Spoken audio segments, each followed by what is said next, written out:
മുറി രണ്ട് എന്ന വിധം പെരുമാറുന്ന പാൽക്കാരി പങ്കജത്തെ നാട്ടിലെ എല്ലാവർക്കും അറിയാം.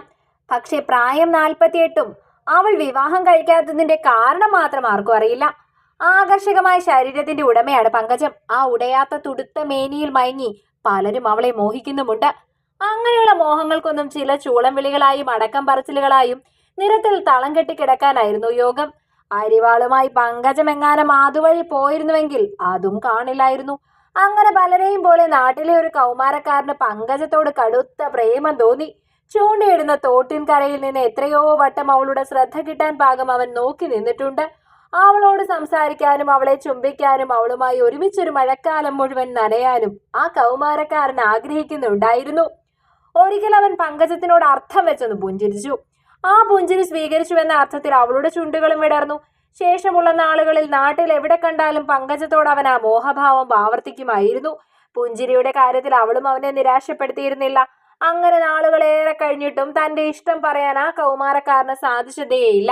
എപ്പോഴൊക്കെയോ പറയണമെന്ന് തോന്നിയോ അപ്പോഴൊക്കെയോ പ്രായം വ്യത്യാസമായ ഒരു വില്ലനായി തന്റെ മുൻപിൽ ചിരിച്ചു നിൽക്കുന്നത് പോലെ അവന് തോന്നും. നിലവിൽ ലഭിച്ചുകൊണ്ടിരുന്ന ചിരി പോലും ഇല്ലാതായി പോകുമോ എന്ന ഭയമായിരുന്നു.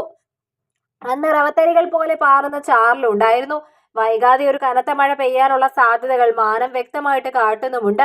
ചൂണ്ടയിൽ ഒരു മീൻ പോലും കൊത്താത്ത നിരാശയിൽ അവൻ ആ തോട്ടിൻ കരയിൽ കുത്തിയിരിക്കുകയാണ്. അവിടേക്കാണ് ഒരു കുട പച്ചപ്പുല്ലുമായി പങ്കജം മനോഹരമായി നടന്നു വന്നത്. അവളെ കണ്ടപ്പോൾ തന്നെ അവന്റെ കണ്ണും വായും താനെ തുറന്നുപോയി. മുട്ടിന് മേലേക്ക് കയറ്റി കുത്തിയ മുണ്ടും ബ്ലൗസിൽ നിന്ന് പാതിയോളം പുറത്തേക്ക് ചാടിയ മാറിടങ്ങളും കണ്ടപ്പോൾ തന്നെ അവൻ പരവേശനായിപ്പോയി.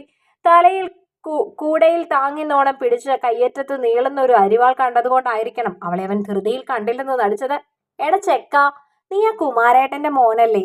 അതേന്ന് പറഞ്ഞുകൊണ്ട് തോട്ടിൽ നിന്ന് കണ്ണെടുത്ത് മേലോട്ട് നോക്കിയപ്പോൾ പങ്കജം അവന്റെ കൺമുന്നിൽ നിൽക്കുന്നു. അപ്പോഴും അവളുടെ മാറിടങ്ങളിൽ തന്നെയായിരുന്നു അവന്റെ കണ്ണുകൾ ഉടക്കിയത്. എന്റെ കൂടെ വന്നാൽ മഴയ്ക്ക് മുമ്പേ പാടം വിടാം. കല്ല് പോലെയുള്ള മഴയത്തൊന്നും മീൻ കൊത്തില്ലടാ എന്നും പറഞ്ഞ് ചിരിച്ചുകൊണ്ട് പങ്കജം തന്റെ നടത്തം തുടർന്നു. അവന് മറുത്തൊരു ചിന്ത ഉണ്ടായിരുന്നില്ല. കയ്യിലെ കമ്പും കണ്ണിയും ഒരു ഭാരമുള്ള കല്ലിനടയിൽ കുരുക്കി വെച്ച് നടക്കുമ്പോൾ നൃത്തം ചെയ്യുന്ന അവളുടെ നിതംബങ്ങളെ അവൻ പിന്തുടർന്നു. പങ്കജം പറഞ്ഞതുപോലെ കൃത്യമായത് സംഭവിച്ചു. കൃഷിക്കാർക്കായി ഒരുക്കിയ പാടത്തിന്റെ അരികിലെ ഷെഡിലേക്ക് എത്തിയപ്പോഴേക്കും മഴ തിമിർത്ത് പെയ്തു. ഈ മീനും പിടിച്ച് നടക്കാതെ വല്ല പണിക്കും പൊയ്ക്കൂടെ ചെക്കാ നിനക്ക്? പോകാം. അത് പറയുമ്പോൾ പങ്കജത്തിന്റെ മുഖത്തേക്ക് അവൻ നോക്കിയതേയില്ല. 2 പുൽക്കൊടികളെ എടുത്ത് എട്ടായി നുള്ളി മറിച്ച് കല്ലുകൾ വീണയിടത്തേക്ക് ഇടുകയായിരുന്നു ആ കൗമാരക്കാരൻ. നിന്റെ അച്ഛന്റെ മരിപ്പിന് ഞാൻ വന്നിരുന്നു. അന്ന് നിനക്ക് നിക്കറിൽ മുള്ളുന്ന പ്രായമാണ്. നീ ഇപ്പോൾ നിന്റെ അമ്മാവന്മാരുടെ കൂടെയല്ലേ?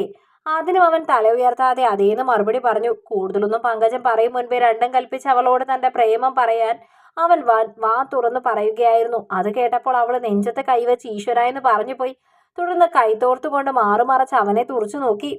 പൊക്കിക്കുത്തിയ മുണ്ടിന്റെ ഒരു തുമ്പഴിച്ച് താഴേക്കിടുമ്പോൾ ഇനി എന്റെ കൺമുന്നിൽ കണ്ടേക്കരുതെന്നും പങ്കജം അവനോട് ആജ്ഞാപിച്ചിരുന്നു. പൂരികമുയർത്തി അവളുടെ ശബ്ദമുയർന്നപ്പോൾ ആ കൗമാരക്കാരന്റെ കണ്ണുകൾ നിറഞ്ഞു. ഇഷ്ടമാണെന്ന് ഒന്നുകൂടി തറപ്പിച്ച് പറഞ്ഞ് മഴ തിന്നുന്ന പാടത്തേക്ക് അവൻ ധൃതിയിലിറങ്ങി നടക്കായിരുന്നു. തിരിഞ്ഞു നോക്കാതെ അവൻ ആ തോട്ടിലേക്ക് കയറി പോകുന്ന അവൾ വെറുതെ നോക്കി നിൽക്കാണെന്ന് പറയാൻ പറ്റില്ല. പങ്കജത്തിന് മാത്രം കാണാൻ സാധിക്കുന്ന ഒരു ചലനചിത്രമുണ്ട് അവളുടെ അയിമ വെട്ടാത്ത കണ്ണുകൾക്ക് മുൻപിൽ. പ്രേമവുമായി ഇടപെടുമ്പോൾ പലർക്കും ഞരമ്പുകൾ വലിഞ്ഞു മുറുകാറുണ്ട്. കൊടും വേദനയോടെ ഹൃദയത്തിൽ നിന്നും ആത്മാവിൽ തട്ടിയ മറ്റൊരു പ്രേമരംഗം തികട്ടി വരും. ആ ദൃശ്യത്തിലേക്കുള്ള സഞ്ചാരത്തിൽ മുഴുവൻ തിരിച്ചു കിട്ടാത്ത വികാരങ്ങളെ അടയാളപ്പെടുത്തിയ കൂർത്ത മുള്ളുകളായിരിക്കും.